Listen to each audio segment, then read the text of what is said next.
and we'll just play that for a second. Personal income is up 0.8%. That is almost triple the expectations. I'll tell you that the income numbers, really, for the first 4 months of the year, they're stellar. They're really stellar. I mean, I could go back and look at the first 4 months of many different years. Really very strong numbers, and you're right. This administration is criticized for just about everything under the sun. I've never, ever in my lifetime had glimpses into the politics of an administration in the form of transparency like this one. Why don't we be, give credit where credit is due? Income really shooting up. Rick, I also thought everybody was going to get one last order of imports that were going to be tariffed, and they were loading up on things. How the hell they already fix the trade, or not fix it, but to cut it in half? That's crazy. So there wasn't a lot of front loading of things that they needed before the tariffs hit. Yeah, I'll tell you what, it really does call into question some of the conventional wisdoms. And, it's going to be interesting to see what happens next month when we get this number, or we see some of the other numbers like current accounts, see how they fared. Because I don't know, I've been watching these numbers a long time. I don't think I've ever seen the trade deficit cut in half in 1 month. Not bad. Right? Not bad. Come on, guys.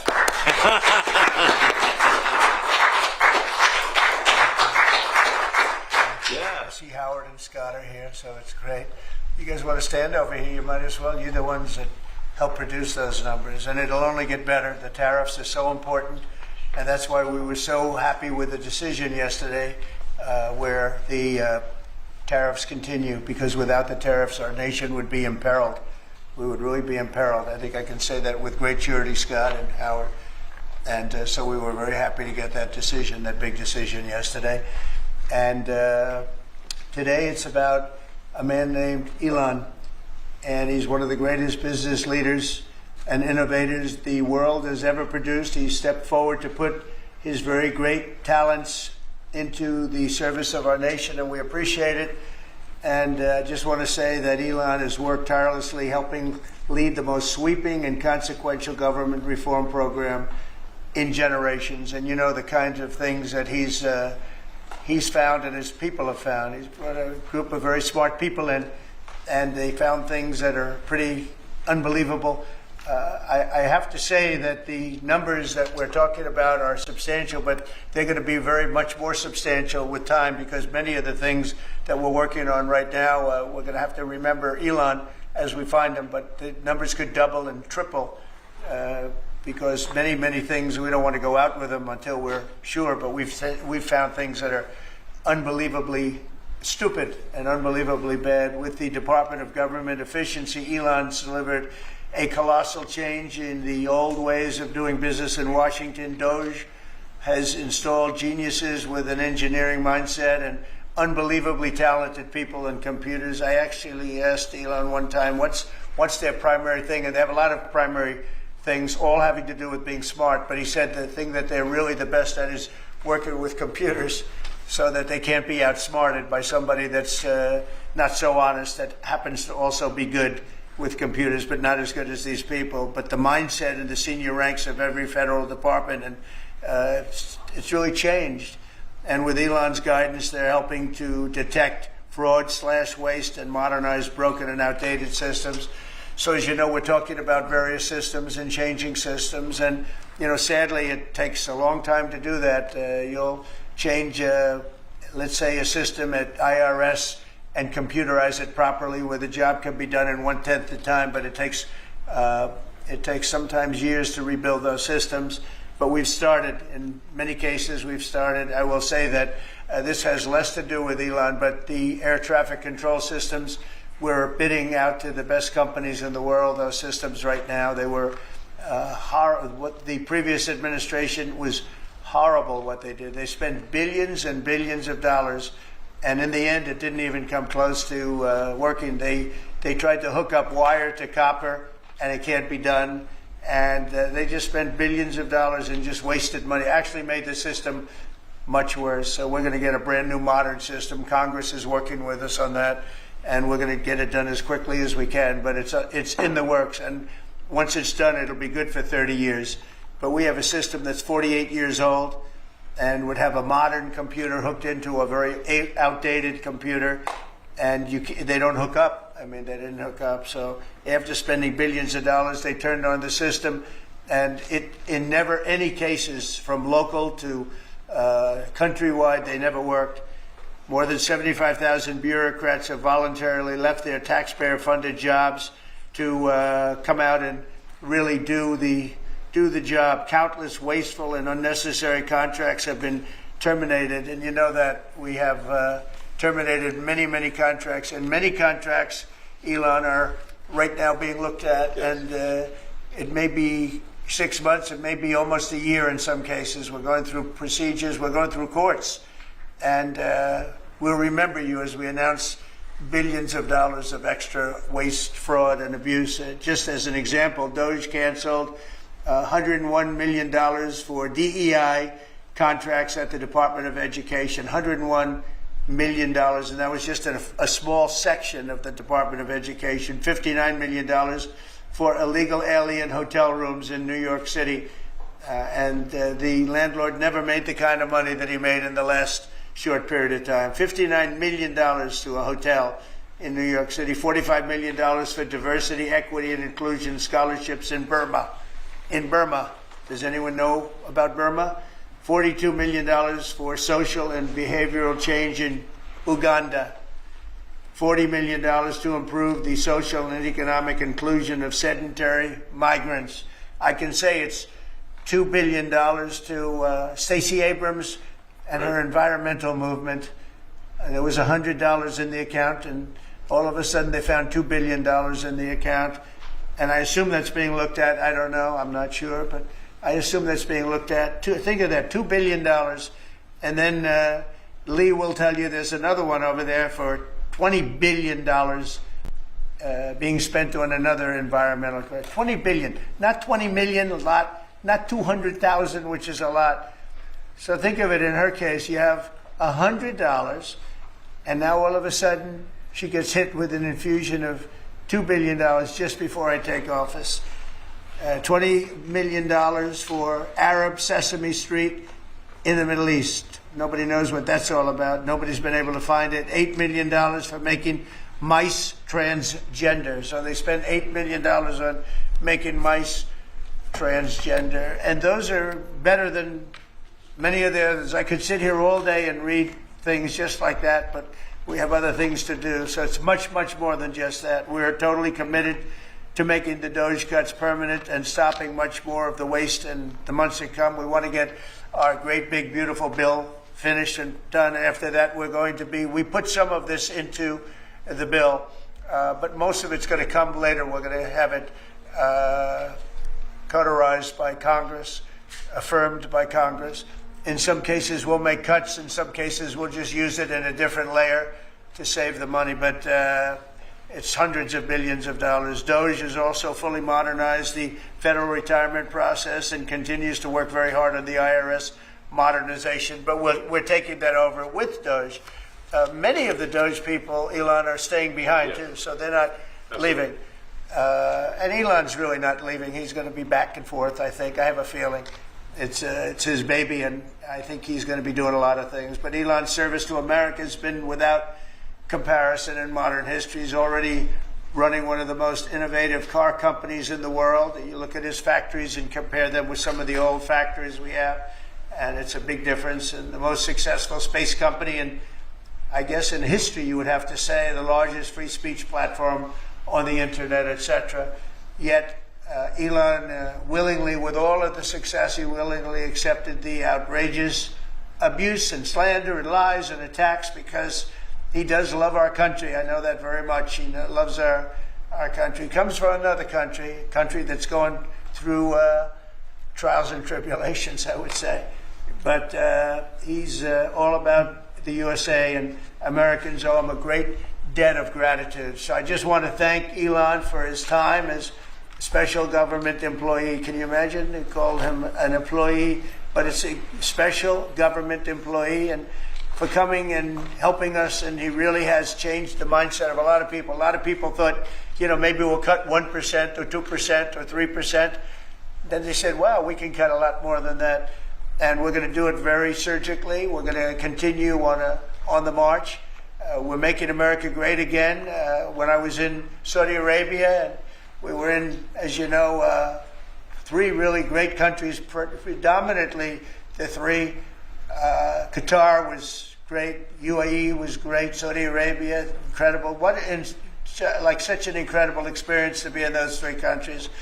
But the Crown Prince of Saudi Arabia, and I must tell you, the great leaders of the other 2 that we just mentioned, they all said the same thing, that the United States is the hottest country right now anywhere in the world.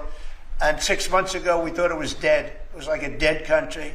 And it would have been a dead country if we didn't have the right result on November 5th. It would have been a horrible, horrible situation was going on with the borders, with transgender for everyone, men playing in women's sports, and so much more.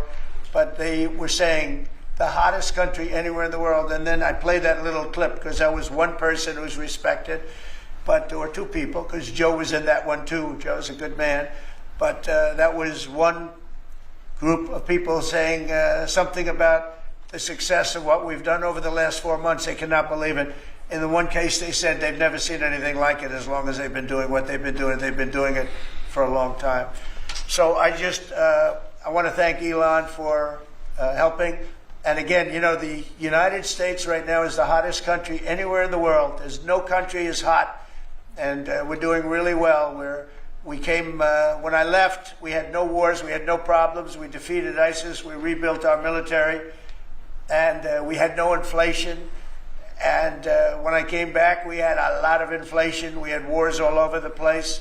We had the embarrassment in Afghanistan where we gave up billions and billions of dollars of military equipment, the most embarrassing moment in the history of our country, I believe. I believe that strongly. We have Russia with Ukraine. We had the attack in Israel in October, the horrible attack, October 7th. Horrible, horrible attack. Nobody's ever seen anything like it. And now we have something where we're really healing a lot of that. We stopped India and Pakistan from fighting. I believe that could have turned out into a nuclear disaster. And I want to thank the leaders of India, the leaders of Pakistan, and I want to thank my people also. We talked trade. And we said we can't trade with people that are shooting at each other and potentially using nuclear weapons. And they're great leaders in those countries, and they understood, and they agreed. And that all stopped, and we're stopping others from fighting also, because ultimately we can fight better than anybody. We have the greatest military in the world. We have the greatest leaders in the world. We put one of them in charge of the Joint Chiefs of Staff, as you know, General Raisin Kane. And we wiped out ISIS, completely wiped out ISIS in 3 weeks. They said it would take 5 years, and we did it in 3 weeks. And that's the way it is, but we don't want to have to use our military. We want to be peace through strength when we can. And that's the way we're going to have it. So I just want to thank Elon and all of his people. Most of those people are staying. Almost all of them are staying, and they're going to be with us. And you're going to see the results coming long into the future. Even a year and 2 years later, you're going to see a lot of the results, and those hundreds of billions of dollars are going to be adding up, and they're going to continue to add. It'll be interesting, really interesting to see what the final number is going to be. But again, Elon gave an incredible service. Nobody like him. And he had to go through the slings and the arrows, which is a shame because he's an incredible patriot. The good news is that 90% of the country knows that, and they appreciate it, and they really appreciate what he did. And I gave him a little special something we have here. Thank you. A very special, that I give to very special people. I have given it to some, but it goes to very special people, and I thought I'd give it to Elon as a presentation from our country. Thank you. Thank you, Elon. Thank you. Take care of yourself. Thank you. You see the lock. The lock on this is amazing. That's right. Large luck. Well, let me say perhaps a few words that this is not the end of Doge, but really the beginning. My time as a special government employee necessarily had to end. It was a limited time thing. It's 134 days, I believe, which ends in a few days. So that it comes with a time limit. But the Doge team will only grow stronger over time. The Doge influence will only grow stronger. It's I liken it to sort of Buddhism. It's like a way of life. So it is permeating throughout the government, and I'm confident that over time we will see $1 trillion of savings and a reduction in $1 trillion of waste and fraud reduction. The calculations of the Doge team thus far, in terms of an FY25 to FY26 delta, are over 160 billion, and that's climbing. We expect that number will probably go over 200 billion soon. So I think the Doge team is doing an incredible job. They're going to continue doing an incredible job, and I'll continue to be visiting here and be a friend and advisor to the president. And I look forward to times being back in this amazing room. By the way, isn't this incredible? Look at this incredible. It's stunning. I think the way that the Oval Office, how the president has just completely redone the Oval Office. It's beautiful. I love the gold on the ceiling. Thank you. It's pretty nice. Yeah.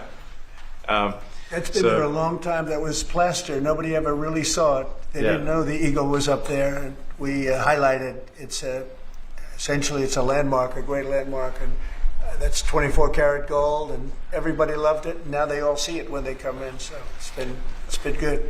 The Oval Office finally has the majesty that it deserves, thanks to the president. So I look forward to continuing to be a friend and advisor to the president, continuing to support the Doge team, and we are relentlessly pursuing $8 trillion in waste and fraud reductions, which will benefit the American taxpayer. That's it, really. Thank you, Mr. President. Thank you. All right. Great job. Thank you. President Trump. The president mentioned that you had to deal with all the slings and arrows during your time at Doge. There's this New York Some of the people, some of the media organizations in this room were the slingers. Well, so there is a New York Times report today that accuses you of blurring the line between. It's the New York Times. Is that the same publication that got a Pulitzer Prize for false reporting on the Russiagate? Is it the same organization? I think my Pulitzer. I think it is. I think the judge just ruled against the New York Times for their lies about the Russiagate hoax, and that they might have to give back that Pulitzer Prize. That New York Times. Let's move on. Okay. Next question. President Trump, Biden aides who used to work here are in talks with Republicans in Congress to go and testify about what they did or didn't do to possibly conceal President Biden's decline. Do you think that Dr. Jill Biden should also have to come in and testify about what she did or didn't do? Well, I hate the concept of it. It's the wife of a man who was going through a lot of problems, and everybody that dealt with him understood that. And I guess it came out during the debate loud and clear. That was the biggest signal of all. They have to do what's right. The country was there was a lot of dishonesty in the election, as you know, 2020. That's been now caught. People understand it was a rigged election. And when you go further out, when you see the Autopen, I think the Autopen is going to become one of the great scandals of all time, because you have somebody operating it or a number of people operating. Because I knew Joe Biden. Joe Biden wasn't in favor of opening up borders, letting 21 million people into this from prisons and mental institutions and gang members. He wasn't into that at all. And who signed these orders, proclamations, and all of the different things that he signed that set our country so far back, that was so bad for our country? With the Autopen, how would it work? Like, we're in the Oval Office right now. If there was a group of rogue staffers that worked for you who wanted to advance a bill or an executive order without your knowledge, how could they do it? How do they do it? Well, it's very hard, because I'd read your newspapers or your media the next day, and I'd say, well, I didn't approve that, and I would find it. They wouldn't get away with it for long, because I'd say, I never signed that. Who the hell signed that? Autopens, to me, are used to sign letters to people, because we get, I think they said 20,000 letters a week, and you like to be able, when somebody takes the time to write a letter, it's nice to sort of write back. And Autopens are meant for that. Autopens are not meant to sign major proclamations or tax cuts or borders, anything having to do with the border, which is so important. And if it happened on my watch, I would be able to see it, because the next day or sooner I'd be reading about something that I knew nothing about, and who the hell signed this? So I almost never use the Autopen. In fact, yesterday I was signing about 81, I think it was 81 proclamations and statements to people that I think should be signed by us. I think when you write letters to foreign dignitaries or presidents or prime ministers, you should be signing those letters, not done with Autopens. I understand he signed almost everything with an Autopen. It's a very dangerous thing. It really means you're not president. Whoever operated the Autopen, and we think we know who that is, and it was actually more than one person, but that's not what the presidency is all about. I hardly used to hear Mr. President, are you going to reinstate the tariffs on China? You said that they violated the agreement with the U.S. Well, they did. They violated a big part of the agreement we made. You know, if you read that whole statement, I was very nice to them. I helped them because they were in trouble with the stoppage of a massive amount of business. But I'm sure that I'll speak to President Xi, and hopefully we'll work that out. But yeah, it's a violation of the agreement. Yeah, please. Mr. President, can you give us an update to the latest ceasefire agreement that Israel has agreed to, but Hamas still considering? Well, they're very close to an agreement on Gaza, and we'll let you know about it during the day or maybe tomorrow, and we have a chance of that. And I think we have a chance of making a deal with Iran also. They don't want to be blown up. They would rather make a deal, and I think that could happen in the not too distant future. That would be a great thing if we could have a deal without bombs being dropped all over the Middle East. That would be a very good thing. They can't have a nuclear weapon. We want them to be safe. We want them to have a very, very successful nation. Let it be a great nation, but we can't have that. They cannot have a nuclear weapon. It's very simple. And I think we're fairly close to a deal with Iran. Mr. Musk, a question for Elon. Yeah, please. You said just now that you look forward to being a friend and advisor to the president. So do you expect to continue advising the president and Doge informally, or are you going to sort of shift your focus entirely to your companies? Well, I expect to continue to provide advice whenever the president would like advice. I hope so. I mean, I expect to remain a friend and an advisor, and certainly if there's anything the president wants me to do, I'm at the president's service. Mr. Musk, on Doge, you said that there was $1 trillion promise for cuts from Yes, I think we do expect over time to achieve the $1 trillion. But what have you found in your time here was the biggest roadblock to getting those cuts? Was it the cabinet, or was it Congress, or something else? What was the biggest roadblock from your work? It's mostly just a lot of hard work. It's really not any one person or Congress. It's going through really millions of line items and saying just each one of them makes sense or does not make sense. Obviously, at times when you cut expenses, those who are receiving the money, whether they're receiving that money legitimately or not, they do complain. And you're not going to hear someone confessing that they received money inappropriately. Never. They're going to always say that they received money appropriately for an important cause. Naturally, that's what you'd expect. So we just have to. It's just a lot of work going through the vast expenses of the federal government and just really asking questions. What's this money for? Are you sure it's actually being used well? Many times we can't even find anyone who defends it. So for a lot of the expenses, there is actually no defender at all. And then we have to just work through the process of stopping the spending, where there's often literally no defender. Nobody even knows why the money's being spent. It's truly absurd. I mean, we find situations where there are millions of software licenses with 0 people using them. 0. Exactly. This is the quizzical expression. You're like, surely, if there's millions of software licenses, someone should be using them. No, and then we've got to go through the process of saying, okay, look, if no one's using the software, we need to terminate this software license agreement. That's everywhere in the government, by the way. Mr. Musk, what do you think would be easier, colonizing Mars or making the government efficient? a tough call. But I think colonizing Mars and making life multiplanetary is harder. And as I said, we do expect to achieve over time the $1 trillion of savings. We can't do it in like a few months, but if you say by I think the official end of Doge, which the president may choose to extend, is the middle of next year. If you say by the middle of next year, with the support of the president and Congress, could we achieve $1 trillion of savings? I think so. We're on track to do so. Do you have faith that Congress is going to Go ahead. Mr. President, you had mentioned earlier in the week that Doge had become a whipping boy, and as the president mentioned, you went through a lot to go through this process. Yeah. Was it worth it for you, and what would you change? Yes, so what we found was happening was that if there were any cuts anywhere, then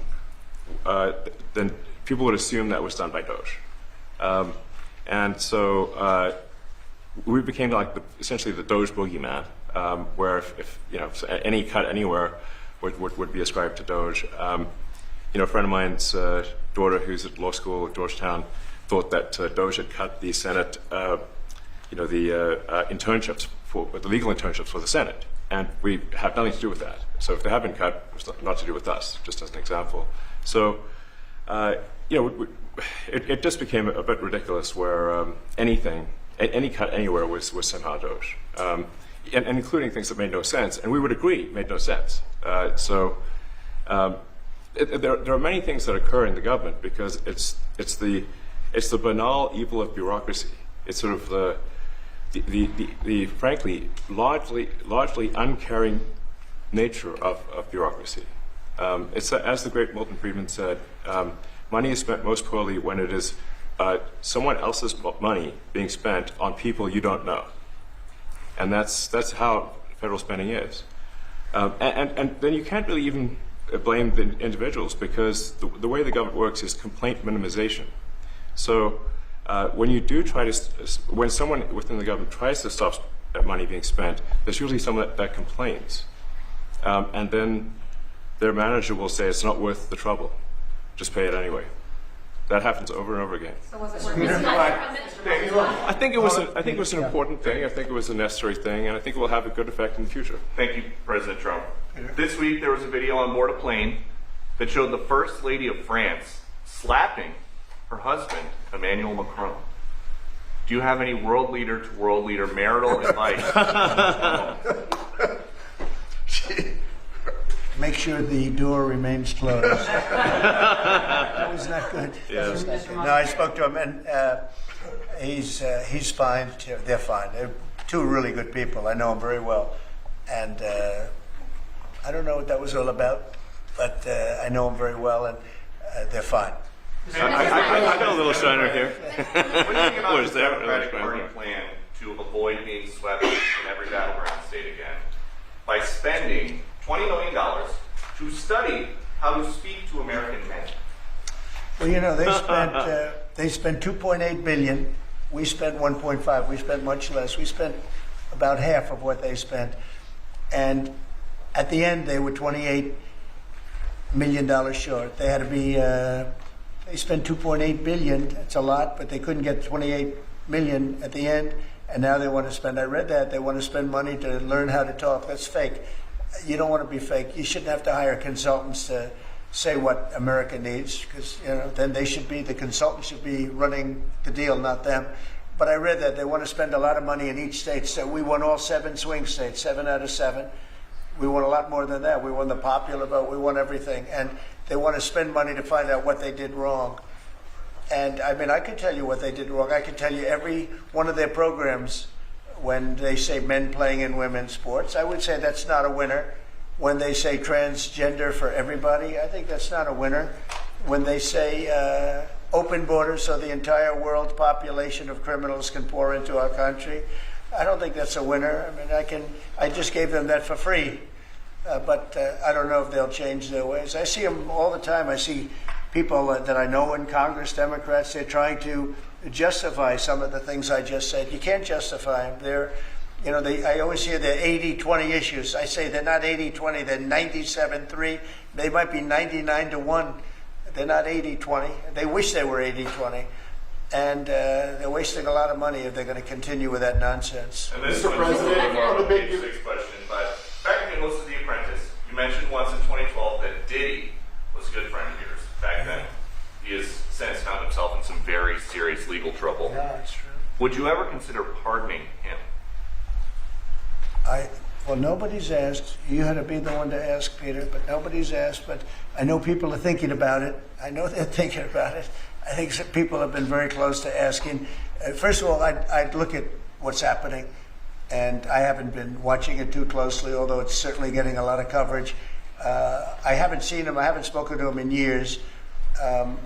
He used to really like me a lot, but I think when I ran for politics, he sort of, that relationship busted up from what I read. I don't know. He didn't tell me that, but I'd read some little bit nasty statements in the paper all of a sudden. You know, it's different. You become a much different person when you run for politics and you do what's right. I could do other things, and I'm sure he'd like me, and I'm sure other people would like me, but it wouldn't be as good for our country. As we said, our country's doing really well because of what we're doing. So I can't, it's not a popularity contest. So, I don't know. I would certainly look at the facts. If I think somebody was mistreated, whether they like me or don't like me, it wouldn't have any impact on me. Mr. President, on the big beautiful bill, would you like to see the Senate build in some support for your tariffs on the big beautiful bill, or should that be a standalone bill? I have great support on the tariffs. I mean, I was so honored that we got that ridiculous stay lifted, because that would have taken away presidential power. It would have taken away everything that was granted by the founders. It would have been a terrible thing. And it would have, most importantly, would have left us vulnerable. We have a lot of countries that use tariffs on us and use them viciously, actually, viciously. And if we didn't have the power to use tariffs on them, and instantly, not when you go back to Congress and try and get hundreds of people to agree on something, that would take months to get just one simple proclamation. If we didn't have the power to counteract their powers, you wouldn't have a country left. We have to act fast. We have to be fast and nimble, as they say. And that was a really great moment, I think, yesterday when that stay was lifted. And hopefully now we'll go to court and just win that battle. Because if we don't have the power to do what they're doing to us, we are going to be a great nation no longer.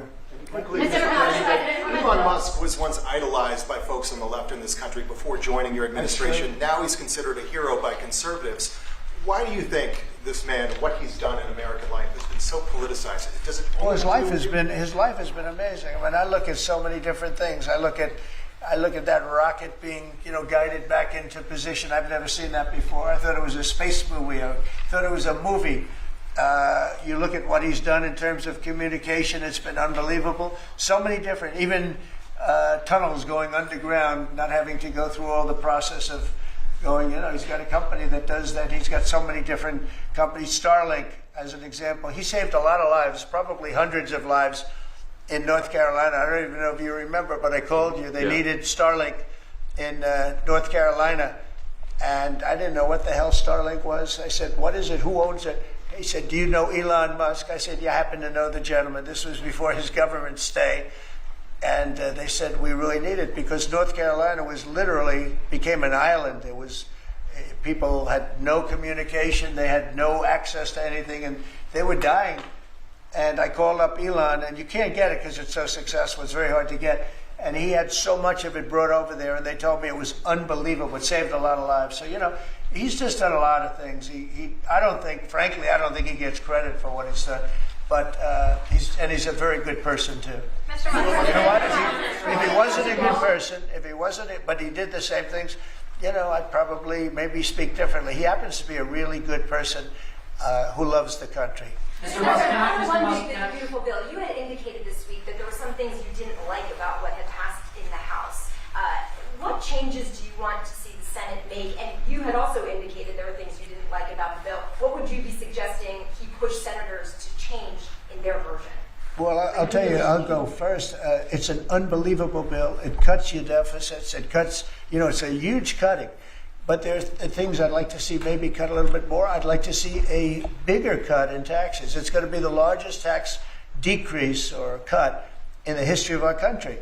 I'd like to see it get down to an even lower number. I was shooting for a slightly lower number. I would have liked to have done that. But with all of that being said, when you look at the tax cut and the fact that the original tax cut, which made us so successful, we had the most successful 4 years in the history of our country, the economy, and this is going to be even better. And you see that by the reports that came out just yesterday or tonight. I guess they were released this morning at 8 o'clock. You see the kind of numbers where somebody that's a pro is like, whoa, I haven't seen numbers like this since I've been doing this. You know, these are human emotions of professionals that have never seen numbers like, and we've just started. The bill is a great bill. It's going to be jiggered around a little bit. It's going to be negotiated with the Senate, with the House. But the end result is it extends the Trump tax cuts. If it doesn't get approved, you'll have a 68% tax increase. You're going to go up 68%. That's a number that nobody's ever heard of before. You'll have a massive tax increase. If it does get approved, you'll have a large tax cut, the largest we've ever had. When you add the past tax cuts that we got you, the Trump tax, they call them the Trump tax cuts. It's an amazing bill. It does amazing things. With all of that, it's going to be adjusted a little bit over the next coming weeks, and I think it's going to be passed. The Republicans want to pass it. With all of the great things it does, including an extension of debt, it's the extension. We have to extend the debt. If we don't extend debt, we're in default. Now, the Democrats might like our country to be in default, but in 250 years, we've never been in default. That was handed to them by a very well-meaning man that gave it to them because he thought it was the right thing to do.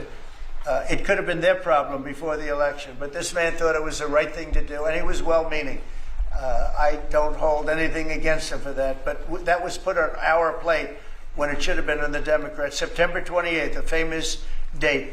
It should have been taken care of by the Democrats, but this person, a man of power, gave it to us so that in June that comes due. Well, we have to take care of that because if we don't take care of it, we have a country in default, and we don't ever want to have a country in default. You know, I'll tell you, a certain senator, Elizabeth Warren, said that she would never, ever allow a default on our debt. She would never let it happen, and she would like to get rid of the debt ceiling, what's called the debt ceiling. I call it the debt extension because we really need an extension. That she'd like to see that gotten rid of, and there are many people that agree. Many Democrats agree with that, but we gave that through, and you know, I don't want to say an error. He did it well-meaning. They gave that to us. It was a Democrat problem just before the election. Would have had a huge impact on the election. And to our benefit, we won anyway, but to our benefit, but felt that really for the good of the country, we should extend that. But Elizabeth Warren and various other people would like to see that. Her whole career, she wanted to see it terminated, gotten rid of, not being voted on every 5 years or 10 years. And the reason was because it's so catastrophic for our country. And I always agreed with her. That was one thing I agreed with her on. Now, I haven't spoken to her, but I would say that if you asked her that question now, she'd say, no, it's their problem. But it's a very unfortunate situation. It's a very unfair situation. And she happened to be right on that. It should be gotten rid of, or it should simply be extended. But that's one of the things that gets taken care of in this bill. That automatically gets extended for a 4-year period. And it should be. But I agree with Elizabeth Warren on that. I think you should get rid of it. It's too catastrophic. Mr. Musk, what please, go ahead. do you want to see, Mr. Musk, to the bill? And to international students, I guess you welcome to study in the United States. And one question for Mr. Musk. To students, well, we want to have great students here. We just don't want students that are causing trouble. We want to have students. I want to have foreign students. I think Harvard, it's close to 31%. That's a lot. Our country's given $5 billion plus to Harvard over a short period of time. Nobody knew that. We found that out. I wouldn't say that was a Doge thing, but we found that out over a period of time. That was sort of a Trump thing. We ended up in litigation for other reasons because they're very anti-Semitic. And in finding out and in going through the books, we found out that the country gave them $5 billion plus, much more than that, actually. And we're having it out with them, and let's see what happens. I think we have a very good, it's a very sad case. It's a case we win. We can't lose that case because we have the right to make grants. We're not going to make any grants like that. But I don't think Harvard's been acting very nicely. I think Columbia wants to get to the bottom of the problem. They've acted very well. And there are other institutions, too, that are acting, but Harvard's trying to be a big shot. And all that happens is every 3 days we find another $100 million that was given. 2 days ago, we found $200 million more. The money's given to them like gravy. I'd like to see the money go to trade schools, where people learn how to fix motors and engines, where people learn how to build rocket ships. Because, you know, somebody has to build those rocket ships. Yeah. And I'd like to see trade schools set up, because you could take $5 billion plus hundreds of billions more, which is what's spent. Absolutely. And you could have the greatest trade school system anywhere in the world. And that's what we need to build his rockets and robots and things that he's doing, and to build lots of other things. And, you know, I went to school with people. In some cases, they weren't good students, but they could fix the engine of a car better than anybody I've ever seen. They could take it apart blindfolded. They had an ability at that. And they did very well. They made a lot of money. You know, it's a very skilled job. It's great. But I'd like to see a lot of money going into trade schools. I've always felt that. And we probably found our pot of gold, and that's what's been wasted at places like Harvard. And the money's been wasted. Yeah, please. Yeah. I wanted to ask quickly, Mr. Musk, is your eye okay? What happened to your eye? I noticed there's a juice there. Well, it wasn't. I wasn't anywhere near France, so. But no, I didn't notice joke about the First Lady of France. getting slapped. You know. I didn't notice. Yeah, no, I was just horsing around with Lil X, and I said, "Go ahead, punch me in the face," and he did. Turns out, even a 5-year-old punching you in the face actually does. That was X that did it? Yeah, X could do it. If you knew X, I was with his mom right now. But I didn't really feel much at the time, and then I guess it bruises up. But I just horsed around with the kids. I didn't basically. notice it, actually. I know that you try to stay pretty neutral because not your war. But And by the way, not my war. I just want to solve the problem for people. This was not a war that was going to happen if I were president. right, and so not your war, but as you try to fix it, and as you survey this hellscape of the Ukrainian front lines, It's horrible. and you and your team deal with a very stubborn Vladimir Putin. Do you And Zelensky. Yeah. But do you look at this Very conflict stubborn Zelensky, too. any differently now? Like, do you look at this and see Putin as the good guy or the bad guy? So I've known him very well.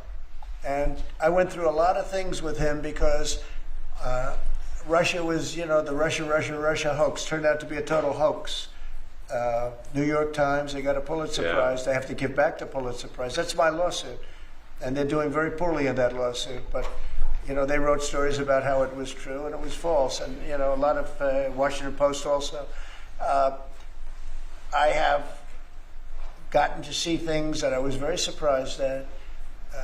Rockets being shot into cities like Kiev during a negotiation that I felt was maybe very close to ending. We were going to solve a problem, and then all of a sudden rockets got shot into a couple of cities and people died. I saw things that I was surprised at. So, and I don't like being surprised. So I'm very disappointed in that way. With that being said, I'd like to see it end. 5,000 people, I think the number's even more than that, but 5,000 people a week are being killed. Mostly soldiers, but also people that live in little cities and towns throughout Ukraine. And I'd like to see that stop. And I asked Caroline this yesterday, but I want to ask you directly. So many of the things that you're trying to do are held up in court right now. Yeah. If the courts are going to have so much influence over U.S. policy, do you wish you would have just become a judge instead? Yeah, well, look, it wasn't meant to be that way. If you look at the founders, the president had certain powers, and you have your three groups, and they all had supposed to be pretty equal powers. But you can't have a judge in Boston running foreign policy in places all over the country because he's got a liberal bent or he's a radical left person. That's what the executive branch is for, and you have checks and balances. But we had millions of people pour into our country, many criminals poured into our country, murderers, mental institutions from all over the world being emptied out into our country. And if we don't get them out and get them out quickly, we're going to could lose your country very easily. This is a bad, that anybody would allow this to happen to our country. You know, with all of the things, we took over inflation, we took over some wars, we took over a lot of problems that didn't exist when I was president. None of it existed. We wiped out ISIS. Other than that, we had no wars. Putin was never going to hit Ukraine. Israel would have never been attacked. That attack, as you know, Iran had no money. They didn't have money for Hamas. They didn't have money for Hezbollah. They had no money whatsoever. That wasn't going to happen. All of these things that happened weren't going to happen. You wouldn't have had inflation.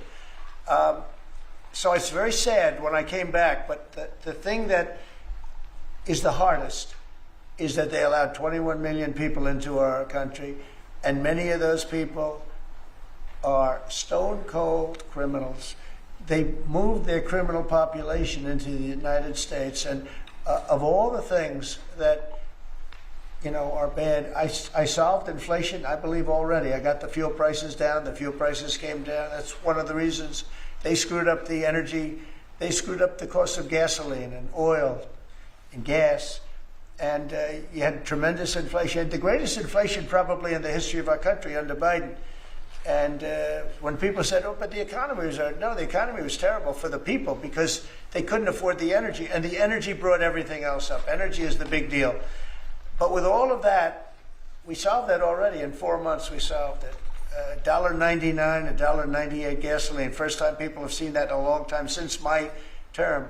But the hardest thing to solve is millions of people pouring into our country, many of whom are criminals. Because remember, these countries are smart. Their leaders are very street smart.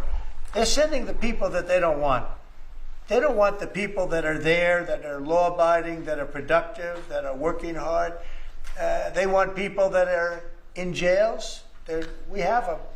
They allow them to come in. And I always look to the other side, like, why would somebody do something? You know, in business, I try and study, why would they want to do this? Why would they want to sell it? Why would they want to buy it? One thing I can't figure out is, what would an administration, what were they thinking when they allowed millions of people from prisons all over the world, not just from South America, Venezuela, all over the world, from the Congo in Africa, hundreds of people, thousands of people from the Congo, rough prisoners, from Asia, from Europe, rough parts of Europe. Why would they allow them to come into our country? Why would they do that? It's the one thing I can't figure out. And I don't believe it was Joe Biden. I really don't. I mean, look, he's been a sort of a moderate person over his lifetime, not a smart person, but somewhat vicious person, I will say. If you feel sorry for him, don't feel so sorry because he's vicious. What he did with his political opponent and all of the people that he hurt a lot of people, Biden. And so I really don't feel sorry for him. But he wasn't a person that would allow murderers to come into our country. He wasn't a person that was in favor of transgender for anybody that wanted it, take kids out of families, et cetera, et cetera. So I just don't understand why a thing like this, how a thing like this could have been allowed to happen. Very sad. It's very sad for our country. If I could add something to that, which is, I think the fundamental moral flaw of the left is empathy for the criminals and not empathy for the victims. Empathy for the criminals, but not empathy for the victims. And there's been way too much of that. That needs to stop. To the president's point, there's been immense judicial overreach that is unconstitutional. That was never intended. And it's undermining the people's faith in the legal system. It needs to stop. It's gone too far. And just today, we had, just a couple of hours ago, we had a great decision from the Supreme Court, thank goodness, that was very important. We had two important decisions yesterday on the tariffs, because again, we have to be able to fight a fair fight with other countries. Howard, would you say we have to be able to use tariffs to fight people that use tariffs on us? I mean, if we didn't have that power of tariffs, we would economically be destroyed as a country, because they will destroy us. Other countries will destroy us with unchecked tariffs. We can check them when we have the use. They tried to take that that power away from us. And if you take that power away, we're not going to have a country. We won't have an economically viable country. But it's very important on immigration that we be able to get people out without having to go through a long court case. I mean, it was up to some of these judges. Every single one of these millions of people, criminals, prisoners that were let go from jails because they save a fortune when they did. They brought them into the United States. You know what they're saving? The money they're saving? But some of murders, it's very important that we're able to get those people out of here fast, bring them back to their country where they belong. And those countries take them, because if they don't take them, they have to go through the wrath of the United States, and they take them. But we have judges that don't want that to happen. And it's a terrible thing. That's going through the court system right now, that whole situation. But when ICE and with Border Patrol, they've done an incredible job. When they do this incredible job and they capture 100 killers and drug dealers, and we can't keep them for years here as we go through trials. We have to get them out rapidly, and we know who they are. We know who they are. And we're very careful about who they are, but we have to get them out rapidly, or again, we're not going to have a country. Okay? Maybe one or two more. Go ahead, please. That tariff may also affect companies like Tesla, which has parts manufactured abroad, and this is also to you, Mr. Musk. Well, he's going to end up building his whole car here. I mean, I thought he built his whole car. Pretty much he does. He's got incredible factories in, like I looked at one in Texas. It's unbelievable. No way. All of the manufacturers will build their parts here too. I mean, it used to bother me. They make a part in Canada, a part in Mexico, a part in Europe, and sent all over the place, and nobody knew what the hell was happening. I think it's ridiculous. You build a car, make it in America, and I gave them a little leeway on that. You know, I gave them some leeway. But over the next year, they've got to have the whole thing built in America. That's what we want. We want America to buy American-built cars. Thank you very much, everybody. Thank you, guys.